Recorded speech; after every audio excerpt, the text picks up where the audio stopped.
right, Amy, thank you. Lawmakers are now headed back to Annapolis today as the General Assembly session kicks off. And one of the biggest issues to tackle this year is the budget.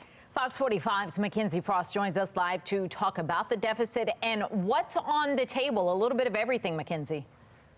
Yeah, Patrice and Megan, good morning. A little bit of everything is on the table, but I do have some breaking news to share. Governor Wes Moore announced this morning, just a few minutes ago at a summit in Annapolis, Annapolis, that he is going to propose $2 billion in cuts to the budget.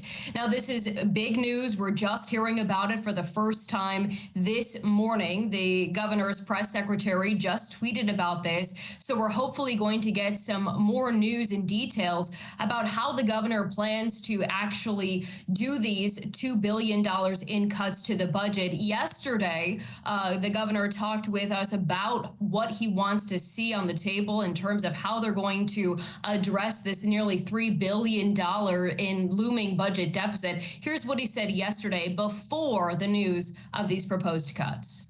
And we are not going to do it on the backs of working families. You know, there have to be ways we can grow the economy, ways to make adjustments on a tax code and a tax structure that, frankly, no one understands. So the things that are showing measurements of both efficiency and efficacy and also sustainability we invest in, and the things that don't, we have to stop investing in.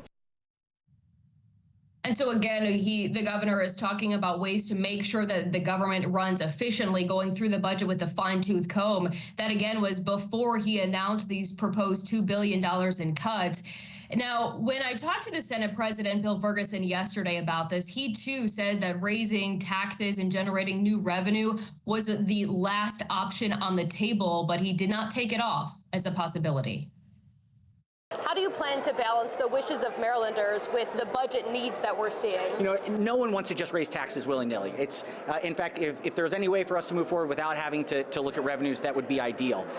But I think when you say to Marylanders, the cost is taking away dental coverage for seniors, or it's kicking 100,000 people off of Medicaid who won't have coverage, and costs for Marylanders go up through their private insurance policies. We have to communicate why these revenues are necessary and are a net benefit for the state.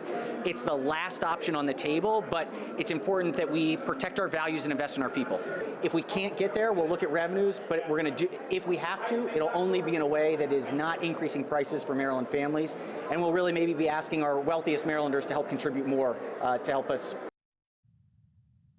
So obviously, if you're doing the math at home, the governor's proposing $2 billion in cuts. The proposed budget deficit is nearly $3 billion. So there's still a gap there that lawmakers will have to address. A lot of people that I've talked to are keeping some of the details close to the chest. We're going to see more information from the governor when he proposes his budget next week. But we do know the governor is holding a media avails later this afternoon after session gets underway. So hopefully we'll have more information at 4. Megan? Mackenzie, what about any more changes to juvenile crime legislation? Have you heard anything about this? Yes, a lot of the chairs of the judicial proceedings committees or the other judiciary committees say that they really want to take some time and let the changes that lawmakers did last year really play out, especially since a lot of the changes really just took effect in November. However, there is a concern that there will be a renewed effort to change the way young people are charged. And instead of how it is now, where the more serious charges for young people start in adult court, there's a proposal to have everything start in the juvenile court system. Now, efforts like that in the past have failed. We talked with City State's Attorney Ivan Bates. He says that he does not want to see the change. He's going to fight any effort to move that forward if that does materialize later this session.